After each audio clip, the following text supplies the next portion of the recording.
Hey everyone! If you're getting the error, this app ID is not active, here's how to fix it. First, open your browser and go to iforgot.apple.com. Then here enter your Apple ID email address, then follow the steps to reset or reactivate your account.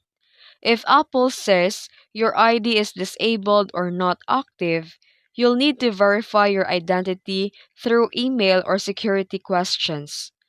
Next, check your internet connection. Switch between Wi Fi and mobile data to see if it helps. Then, go to the settings and click General.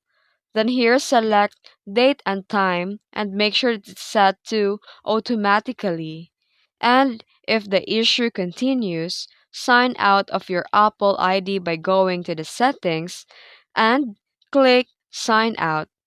Then restart your iPhone and sign in again. And still not working, contact Apple support directly for help reactivating your Apple ID.